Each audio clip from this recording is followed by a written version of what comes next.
Hola seguidores. Bienvenidos a otra de las conversaciones sobre el trilema energético para el mundo hispanoparlante.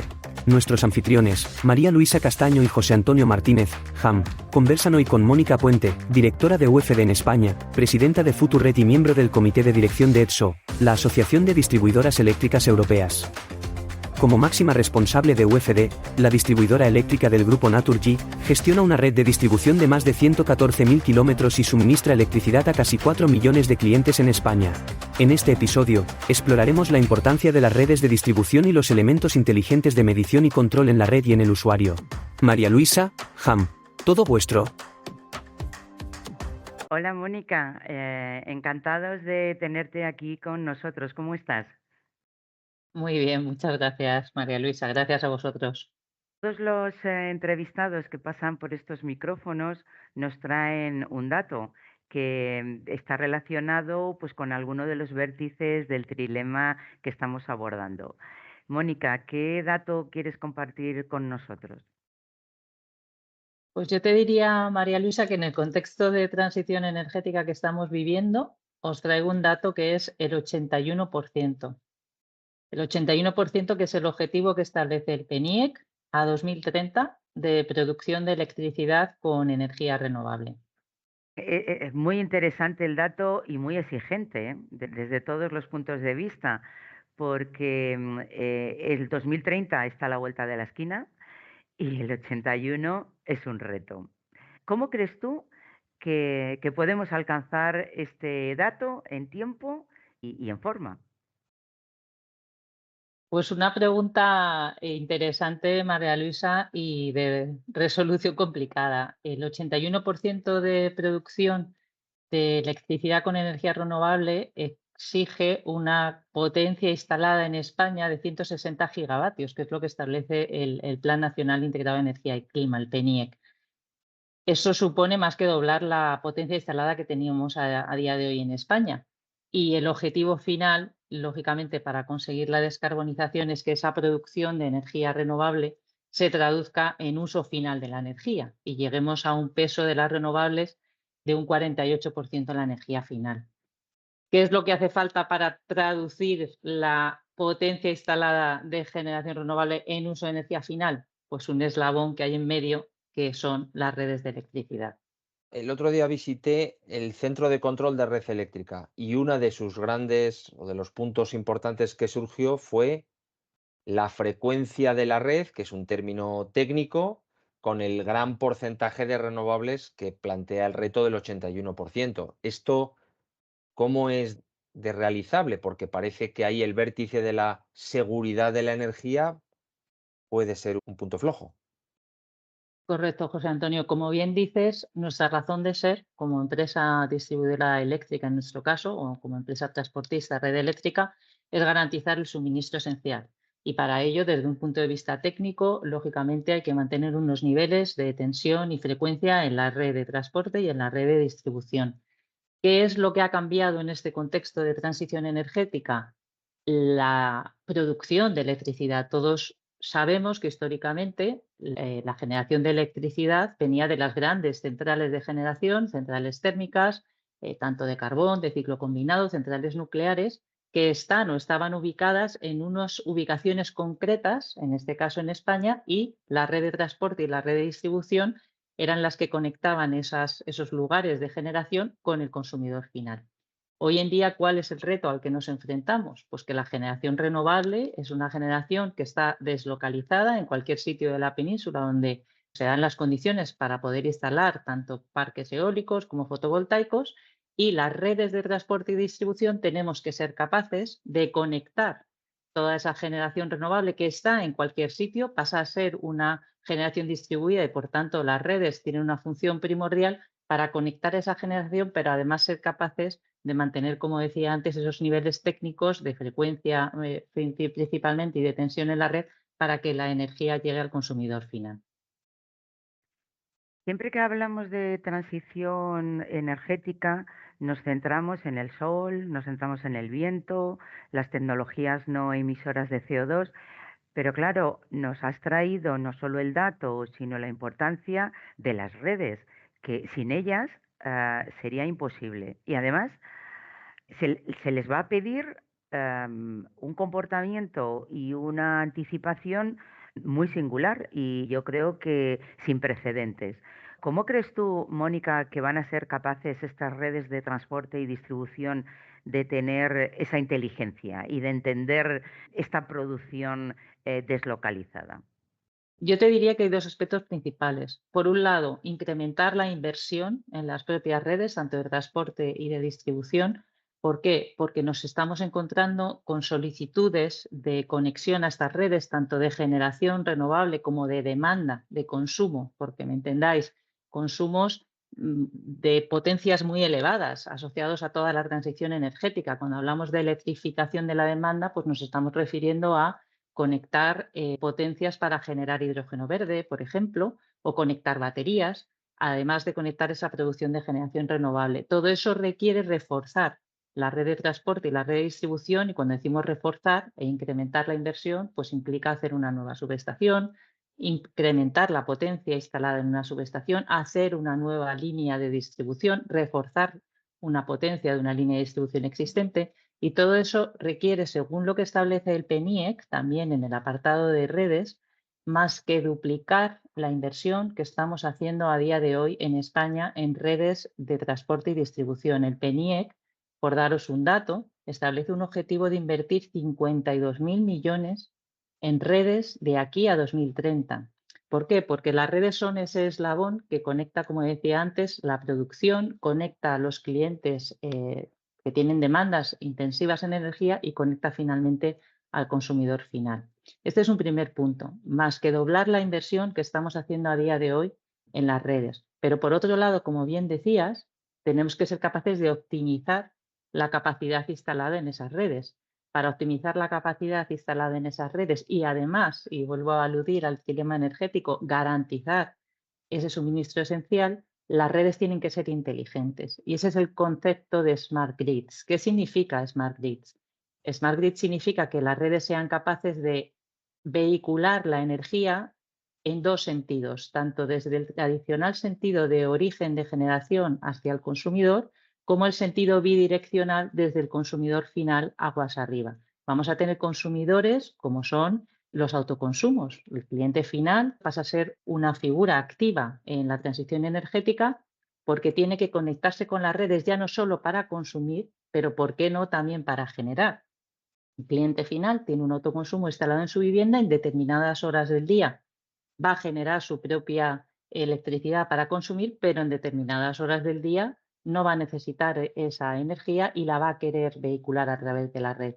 Lo mismo pasa con el vehículo eléctrico, que se conectará como un consumidor final, o las baterías. Eso es lo que significa Smart Grid, que seamos capaces de instalar una serie de equipos que son tecnología, comunicaciones y equipos digitales que hagan que la red en tiempo real sepa dónde tiene conectados a los clientes que consumen y dónde tiene conectados a los agentes que generan. Y seamos capaces de vehicular esa energía aguas arriba y aguas abajo, garantizando esa estabilidad técnica del sistema para que todos tengamos el suministro eléctrico en nuestros hogares. Hablabas, Mónica, por una parte del porcentaje elevado de renovables. Todos tenemos la sensación o la idea de que al final las renovables deberían traernos un coste de la electricidad más barato. Sin embargo, por el otro lado, hablas de tres conceptos, que es la inversión en esa infraestructura renovable, la inversión en las redes de distribución y de transporte, y además que esas redes no sean normales, sino que sean inteligentes, que requerirá también de una mayor inversión. Esto al final, ¿quién lo paga? Pues José Antonio, yo te diría que requiere una planificación estratégica, porque el PNIEC, el Plan Nacional Integrado de Energía y Clima, establece, como tú bien dices, un objetivo de reducción del precio de la energía. Todos pensamos, y el PNIEC así lo establece, que si como país somos capaces de generar con energía renovable, vamos a conseguir un precio de generación más económico. Pero para que, como os decía, esa energía llegue al consumidor final, se necesita invertir a corto plazo y además con una sensación de urgencia en esas redes de distribución que son las que van a conectar la energía con el consumidor. La inversión en redes es una inversión muy capilar Como os decía antes, la energía renovable se va a producir en cualquier sitio donde tengamos ese recurso renovable y los plazos desde que se diseña o concibe una inversión, se planifica, se autoriza por la administración competente y se ejecutan, son de años. Estamos en 2024 y estamos hablando de objetivos a 2030. Por tanto, requiere una planificación estratégica como país, donde tengamos unos planes de inversión que, por supuesto, a corto plazo, como tú decías, implica un mayor coste en la inversión en redes. Un mayor coste en inversión en redes implicará un incremento de los peajes, que es el mecanismo a través del cual se retribuyen estas inversiones a las empresas de distribución en redes. Pero, por otro lado, en el medio plazo y en ese objetivo 2030, debería traducirse en un abaratamiento del precio final de la energía y, por tanto, al final, la suma de componentes que todos los españoles pagamos a través de la tarifa debería ser una suma donde el resultado final, me atrevo a decir, que no incrementase, sino que debería ser incluso más bajo que el actual. Has traído a colación, yo creo que 4 puntos que me gustaría saber cómo van a ser de compatibles. Una fecha, 2030. Un índice de generación renovable, 81. Unos plazos de tramitación de todas las redes muy exigentes y una financiación pues que, bueno, que tiene varios ceros. ¿Tú crees, Mónica, que vamos a ser capaces de llegar a este objetivo en este tiempo, que vamos a disponer de la financiación? ¿Estamos a tiempo? ¿Llegamos tarde?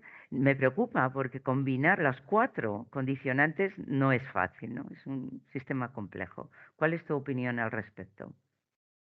Por eso yo creo que el título de vuestro podcast del trilema energético y que es un tema complejo.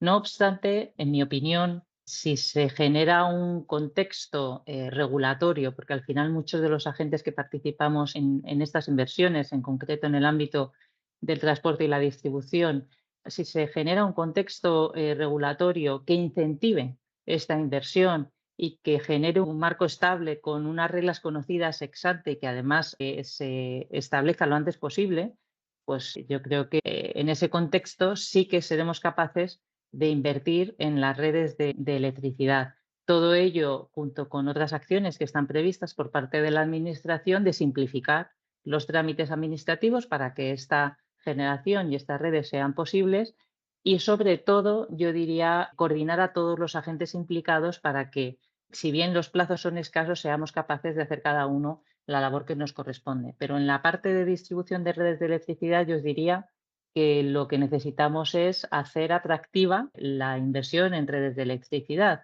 Y lo que tenemos ahora mismo es un marco que, por hacer un poco reflexión de cara al pasado, hemos vivido y todos lo conocemos desde la pandemia, un contexto macroeconómico con unos niveles de inflación muy altos. No sé si recordáis, a finales del 2022 llegamos a un 10% de inflación, nunca visto. El Banco Central Europeo con el quantitative easing para incentivar la inversión, todo eso junto con la guerra de Ucrania, una subida de materias primas. Es decir, hemos vivido un contexto que la verdad es que a nivel macroeconómico ha habido anomalías financieras nunca vistas, inflaciones muy elevadas, subida de materias primas y todo ello ha hecho que la inversión, en nuestro caso, pues tenga unos niveles de rentabilidad lógicamente más ajustados.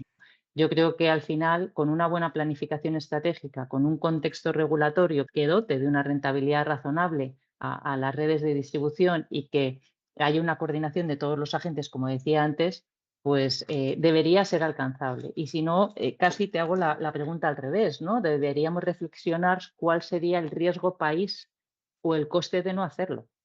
Es una reflexión muy interesante. Y además has citado también otro punto que es importante en las redes, que es el final de la red, el elemento que llega al usuario final, el medidor, el contador. Hablabas de redes inteligentes, esos contadores tienen que ser inteligentes y yo creo que toda esta parte que hemos hablado en el podcast también respecto a gestión de la demanda, no solo gestión de la generación, creo que el medidor, el contador y el papel de los distribuidores es muy importante. Creo que tú eres miembro de la Asociación Europea de Operadores de Distribución. Hablabais ahí en febrero del modelo español de los contadores inteligentes. ¿Cómo ves tú el futuro de esta pieza tan fundamental en la transición energética? Pues mira, te diría, José Antonio, yo soy miembro del comité de dirección de ETSO, que es la distribuidora, la Asociación de Distribuidoras Europeas, donde compartimos conocimiento para impulsar el desarrollo tecnológico y también la industria asociada de fabricantes de equipos, que son los que tienen que dotar de estos equipos y tecnología para hacer las redes inteligentes. Y España es un país de los que está mejor preparado para abordar la transformación de las redes hacia lo que llamamos las smart grids. ¿Por qué? Porque en el caso español nosotros desplegamos el 100% de smart meters, de contadores inteligentes, en todos los hogares, en todos los consumidores finales. No es la misma situación en el resto de países europeos. No todos los países tienen desplegados hasta la última milla este contador inteligente. Pero no solo el contador, que nos permite tener información en tiempo real de lo que está pasando en cada uno de los hogares. Sabéis que a través del contador también somos capaces de reactivar el servicio en remoto si hay una interrupción de suministro por cualquier avería, y eso permite acortar los tiempos de respuesta. Pero también estamos desplegando, todos los países, incluido España, una serie de equipos en los distintos niveles de tensión de la red que nos permite también actuar en remoto en todos los centros de transformación, en todas las líneas donde tenemos puntos de maniobra. ¿Y eso en qué se traduce? Por un lado, en una muy buena calidad de suministro. Me gustaría decir que en el caso español tenemos unos niveles, según medimos la continuidad de suministro en España, que se mide con un indicador que se llama el TIEPI, de 52 minutos. Es una calidad de suministro, una continuidad de suministro muy alta, gracias a que todas las distribuidoras hemos ido instalando estos equipos que nos permiten maniobrar en remoto y, como podéis imaginar, pues eso ahorra una serie de tiempos de desplazamiento y vehicular la electricidad por otros circuitos cuando tenemos una avería en un circuito concreto.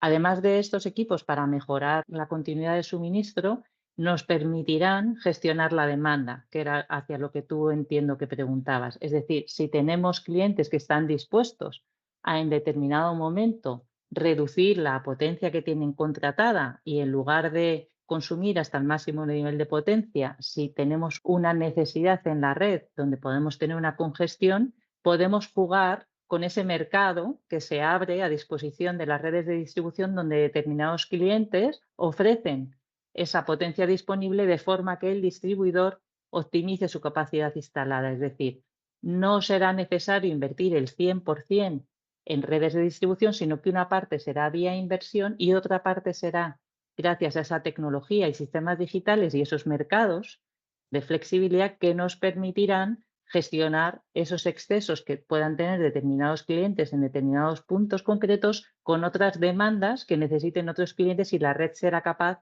de poner en contacto ese exceso con esa necesidad sin necesidad de hacer una inversión en el corto plazo.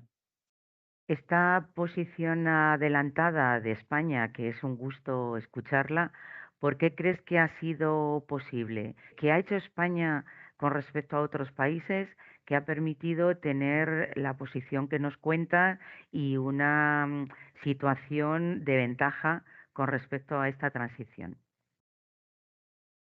Pues buena pregunta, María Luisa. Yo te diría que tenemos que poner en valor todo, por un lado, todo el conocimiento de universidades, centros tecnológicos, y aquí me gustaría aludir a Futurred. En mi caso tengo el honor de ser la presidenta de Futurred, la plataforma tecnológica de redes eléctricas en España, donde aglutinamos todo el conocimiento del sector, tanto de centros tecnológicos, universidades, como de empresas fabricantes de bienes y equipos, empresas de servicios y distribuidoras y transportistas que nos dedicamos al sector de distribución de electricidad.